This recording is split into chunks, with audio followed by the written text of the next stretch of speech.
welcome learner, welcome to all of you in once again my channel which is named Focus to Education with Priyamvada. तो मैं अपने आज के संक्षिप्त video में आपका बहुत बहुत स्वागत करती हूँ। जैसा कि हम सब जानते हैं कि मैं अपने पिछले कुछ दिनों से मापन एवं मूल्यांकन में नवाचार चैप्टर के तहत उसके अलग अलग कॉन्सेप्ट पे बात कर रही हूँ। तो पिछले वीडियो में मैंने प्रश्न बैंक के बारे में बात की थी, यानी क्वेश्चन बैंक। आज हम बात करेंगे खुली पुस्तक परीक्षा यानी ओपन बुक एग्जामिनेशन। ये क्या होता है, इसका मापन एवं मूल्यांकन में क्या कार्य है, इसको हम समझते हैं। इसका उपयोग शिक्षा में क्या है, तो चलिए शुरू करते हैं इसको समझना। संपूर्ण शिक्षा प्रक्रिया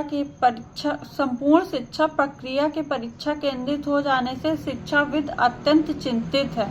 जो संपूर्ण शिक्षा प्रक्रिया है उसके परीक्षा केंद्रित यानी वो केवल परीक्षा तक ही उसका सारा सेंटर, उसका सारा फोकस केंद्र उसका परीक्षा पे ही है। तो इससे क्या है, शिक्षाविद बहुत चिंतित है। छात्रों के द्वारा परीक्षा उत्तीर्ण करने, अध्यापकों एवं अभिभावकों के द्वारा परीक्षा उत्तीर्ण करवाने के लिए किए जाने वाले प्रयासों को देखकर ऐसा प्रतीत होता है जैसे समस्त शिक्षा व्यवस्था का आयोजन केवल परीक्षा उत्तीर्ण करने के लिए ही किया जाता है।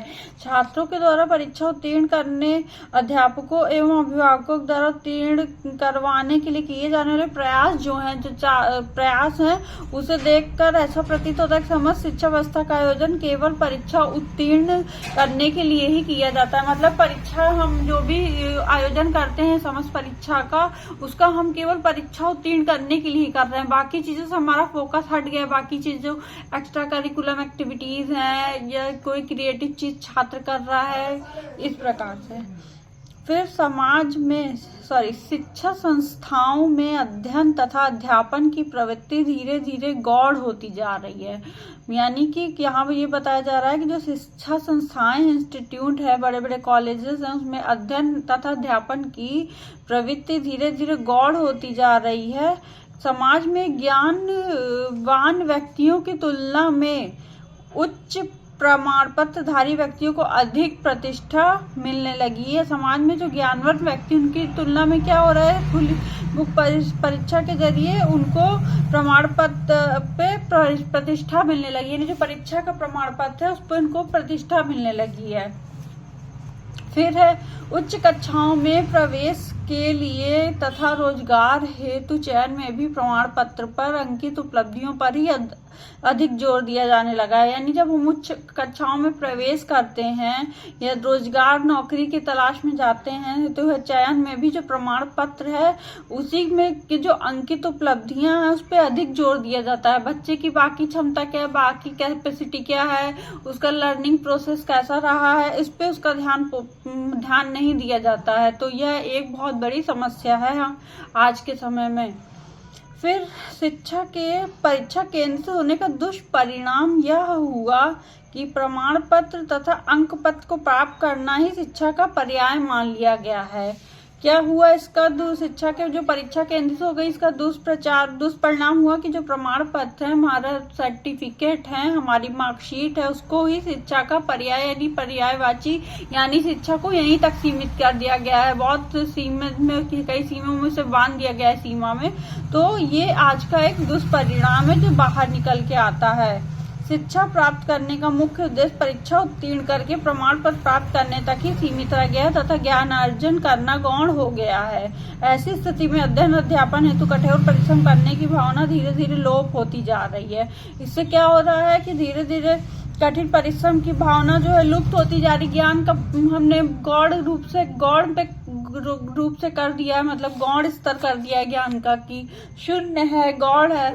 इसी प्रकार से हम इसे समझते। फिर आज न केवल अधिकांश छात्र वरन उनके अभिभावक भी इन प्रकारेण अपने पाल्यों को उच्च अंकों से प्राप्त परीक्षा उत्तीर्ण करके प्रमाणित करना चाहते हैं। अधिकांश छात्र वरन उनके अभिभावक भी क्या करना चाहते हैं, बच्चों को किसी भी तरीके से वो नकल करवा के या पैसा देके कैसे भी शिक्षा में उनको उत्तम से उत्तम नंबर प्राप्त कराना चाहते हैं। इसी वजह से क्या होता है, जो योग्य बच्चे हैं, जो सफल बच्चे हैं, जो परीक्षा में कंपटीशन में बैठते हैं, तो वो सिर्फ इस कारण से पीछे रह जाते हैं कि उनकी योग्यता की, उनके ज्ञान को, लेवल को नहीं देखा जाता है, बजाय एक अहम छोटी सी कोई रकम दे करके हम उसमें परीक्षा में अच्छे से अच्छे अंक प्राप्त करते हैं और उसी अंक पत्र के द्वारा हम रोजगार हासिल करते हैं। तो ये पूरा ढांचा बन चुका है जो शिक्षा व्यवस्था को खोखला किए जा रहा है। फिर इस हेतु अनेक अवांछित तरीके भी प्रयोग किए जाने के समाचार निष्पत्ति समाचार पत्रों में प्रकाशित होते रहते हैं, जिनके द्वारा कुछ छात्रगण बिना किसी प्रयास के परीक्षा में उच्च अंक प्राप्त करने में सफल हो जाते हैं। इस धारा में बहते हुए अनेक अध्यापक तथा अभिभावक भी उनकी सहायता के लिए तत्पर रहते हैं। तो ये तो था खुली पुस्तक परीक्षा एग्जामिनेशन है। इससे जो हमें क्या लाभ है, क्या दोष है, इसका शिक्षा पे क्या प्रभाव है, आज की शिक्षा पे, इसको हमने आज के अपने संक्षिप्त वीडियो में जाना। अगर आपको मेरा ये वीडियो हेल्पफुल लगा हो तो प्लीज मेरे चैनल को सब्सक्राइब कर लीजिए और बेल आइकन को प्रेस कर दीजिए ताकि आने वाले वीडियो की नोटिफिकेशन आप तक पहुंचती रहे। अपने नेक्स्ट वीडियो में मैं नेक्स्ट टॉपिक के बारे में चर्चा करूंगी। तब तक के लिए आप सभी सीखने वालों को मेरा नमस्कार।